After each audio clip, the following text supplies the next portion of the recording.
Bismillahirrahmanirrahim. Assalamualaikum warahmatullahi wabarakatuh. Alhamdulillahilladzi arsalal kitaba bil haqqi basira wa nadhira li futuhi qulubil mu'minin wal mu'minat wal muslimina wal muslimat. Asyhadu an la ilaha illallah wa asyhadu anna Muhammadan abduhu wa rasuluh. Allahumma sholli wa sallim wa barik alaihi wa ala alihi wa sahbihi ajmain. Qala Allah Ta'ala fi kitabil karim, a'udzu billahi minas syaitonir rajim. Bismillahirrahmanirrahim. Waskur isma rabbika bukratan wa asila wa minal laili fajud lahu wasabbihu lailan tawilan. Shadaqallahul azim. Amma ba'du. Saudara-saudariku jamaah rahimakumullah dimanapun Anda berada. Bahwasanya pada kali ini kita semuanya masih diberikan kesempatan oleh Allah Subhanahu wa Ta'ala. Semoga dalam kesempatan ini menjadikan keimanan kita semakin hari semakin bertambah baik. Untuk itu tetaplah kita wajib selalu bersyukur kepada Allah Subhanahu wa Ta'ala. Saudara-saudariku jamaah rahimakumullah dimanapun Anda berada.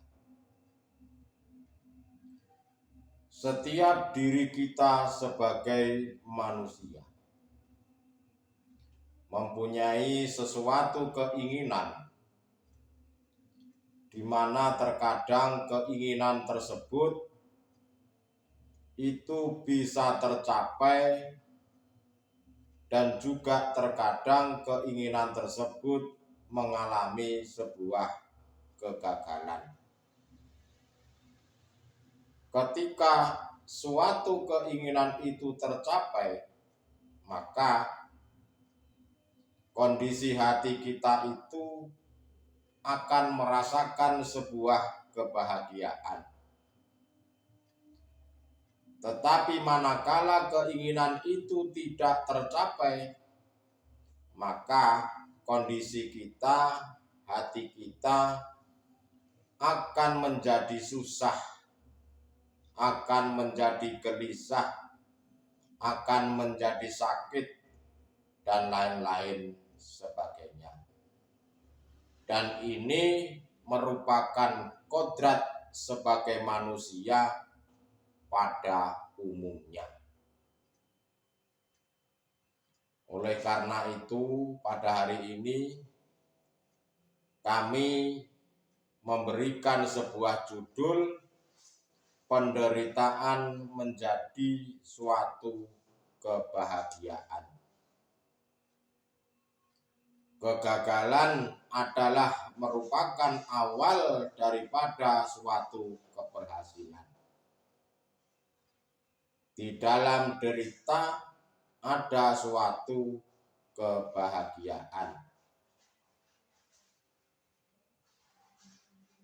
Kita telah mengingat bersama bahwasanya Allah telah memberikan suatu firman-Nya, saya jalallahu ba'da usri yusra.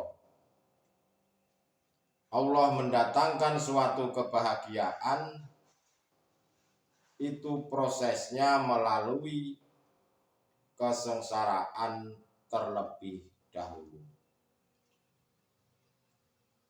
Saudara-saudariku jamaah rahimakumullah dimanapun Anda berada. Datangnya suatu tujuan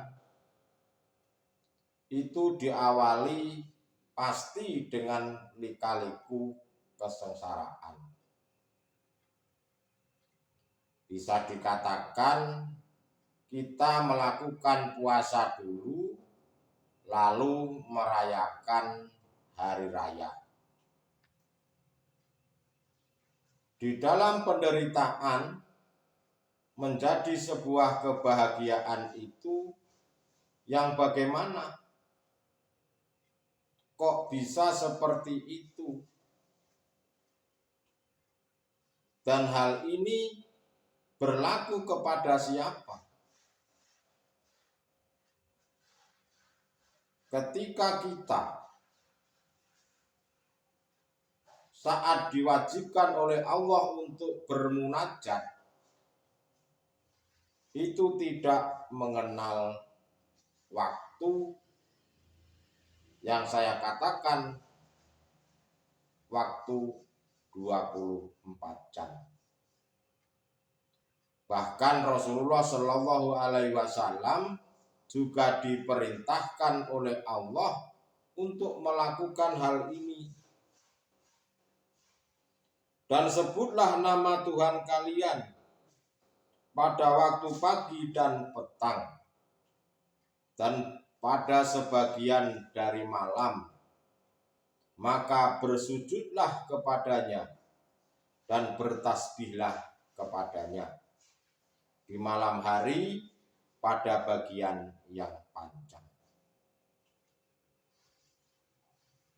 Wahai Muhammad, sibukkanlah dirimu untuk selalu bermunajat kepada Allah. Sibukkanlah hatimu untuk selalu berzikir kepada Allah, baik pagi, siang, petang, malam, untuk selalu berbicara pada Allah. Dan ini perintah langsung terhadap Nabiullah Muhammad. Berhubung itu perintah langsung terhadap Nabiullah Muhammad, secara otomatis, secara tidak langsung juga diperintahkan oleh Allah terhadap kita sebagai umatnya. Tentu hal ini harus tahu caranya untuk melakukan hal tersebut. Dan ini pun sudah sering kami jelaskan tentang ilmu bagaimana membersihkan kotoran-kotoran hati itu bagaimana. Itu sudah kami sering jelaskan di video-video saya sebelumnya. Saudara-saudariku dimanapun Anda berada, karena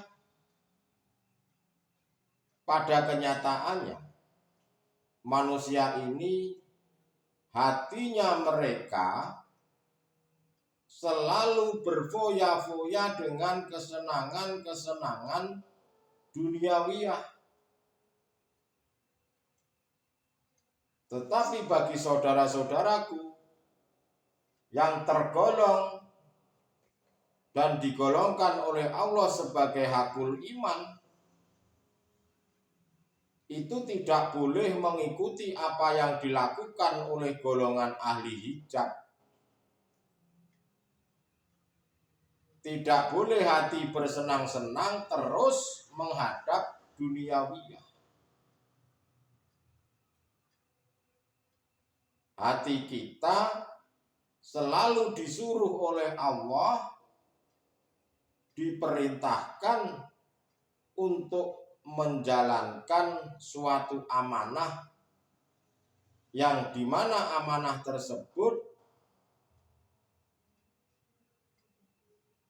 telah dihadapkan oleh Allah, yaitu yang berbunyi bala syahidna.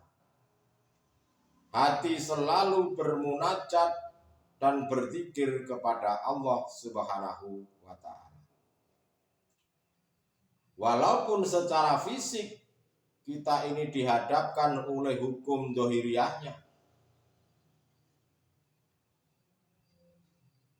yang dimana jasad jasmania ini masih berkumpul tentang urusan-urusan duniawiyah.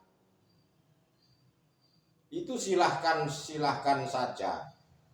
Tetapi yang terpenting harus ada batasannya, yaitu hatimu harus condong terhadap Allah Subhanahu wa Ta'ala. Memang hal ini tidak mudah. Kita melaksanakan munajat, suhud sesuai dengan perintah Allah itu tidak mudah.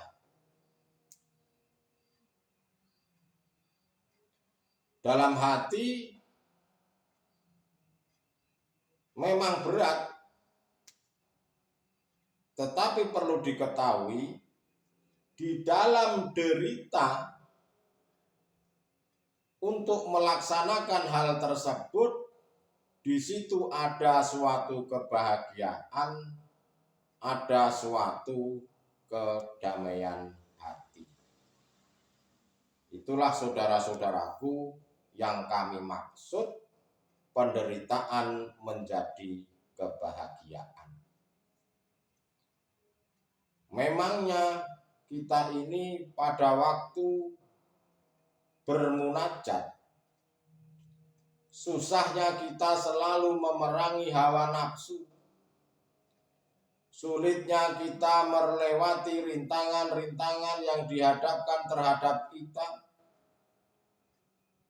Satu kata kunci, hal apapun yang dihadapkan oleh Allah, lebih-lebih yang berkenaan dengan derita, yang berkenaan dengan kesusahan, kesengsaraan, jikalau hatimu tetap memegang teguh talinya Allah, semua akan menjadi mudah dan menjadi ringan. Bagi saudara-saudaraku yang sudah tahu tentang zikir sirul asror, panjenengan harus lakukan secara istiqomah terus menerus 24 jam seperti halnya yang diperintahkan oleh Allah terhadap Rasulullah Shallallahu Alaihi Wasallam. Kalau diri kita selalu memegang teguh talinya Allah, hati kita digunakan selalu berzikir kepada Allah, hati kita disibukkan selalu untuk berbicara kepada Allah, tidak ada kalimat yang sulit, tidak ada kalimat yang susah, sukar. Apapun yang bersifat rintangan-rintangan itu sudah tidak ada. Yang ada dan yang engkau terima di hatimu cuma ada satu, tatmainul qulub, kedamaian dan kebahagiaan hati. Sebab di dalam diri manusia itu tidak akan pernah bisa terlepas, tidak akan pernah bisa mengelak dari hal-hal antara lain mengenai takdir qadhi ataupun takdir pasti. Takdir yang tidak enak ataupun takdir yang enak menurut sifat basariah. Maka panjenengan solusinya harus bisa bertemu dengan Allah.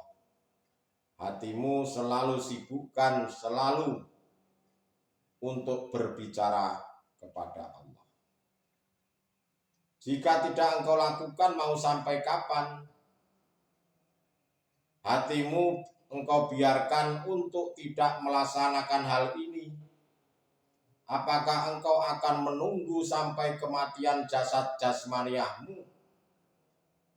Padahal di satu sisi lain, yang namanya kematian itu datang secara tiba-tiba, tidak mengenal waktu, tidak mengenal usia, tidak mengenal tempat. Dan di situ Anda akan dituntut wa inna ilaihi rojiun, kembali kepada Allah yang sebenar-benarnya. Manakala jasad jasmaniahmu meninggal, engkau belum bisa bertemu dengan Allah, maka apa yang terjadi? Engkau akan mengalami penderitaan yang sangat panjang, yang tidak pernah ada batasannya, yang tidak pernah ada putus-putusnya tatkala nanti di akhirat. Untuk itu, bagi saudara-saudaraku, saya hanya mengingatkan kembali, janganlah menunggu masa tua, janganlah menunggu kesempatan ada, tetapi lekaslah hatimu untuk berbenah diri agar dirimu selamat dunia dan akhiratnya. Tetapi bagi saudara-saudaraku yang telah diberikan petunjuk dan hidayah oleh Allah Subhanahu wa Ta'ala untuk mendengarkan ajaran hakikat menuju makrifat serta mempraktekkan secara istiqomah, mereka sangatlah beruntung. Ibarat kata, jika bila dibandingkan dengan dunia dan seisinya, itu tidak ada bandingannya. Saudara-saudariku jamaah rahimakumullah dimanapun Anda berada, kesimpulannya pada pertemuan kali ini adalah di dalam derita ada suatu kebahagiaan manakala hatimu selalu melihat Allahnya, selalu melihat hidupnya yang memiliki nama Allah. Pasti hatimu akan damai dan akan selalu tentram sentosa. Dan untuk sampai pada Allah, itulah kebahagiaan yang tidak ada bandingannya. Jadi, saudara-saudaraku dimanapun Anda berada, memang berat, memang susah, memang harus perlu dengan perjuangan. Tetapi dengan kesusahan, dengan perjuangan bermunajat kepada Allah di situ, hatimu di balik penderitaanmu akan menemukan sebuah kebahagiaan, di mana kebahagiaan ini tidak dimiliki oleh golongan hatinya ahli hijab. Itulah saudara-saudaraku pada kesempatan kali ini. Semoga sedikit ilmu pengetahuan ini betul-betul menjadikan keimanan kita dari hari ke hari semakin bertambah, meningkat, berlanjut sampai dengan ajal kita dijemputnya. Terima kasih untuk waktunya. Jika ada kata-kata yang salah atau mungkin sedikit kekeliruan, kami mohon maaf yang sebesar-besarnya. Akhirul kalam. Wabillahi taufik wal hidayah. Wassalamualaikum warahmatullahi wabarakatuh.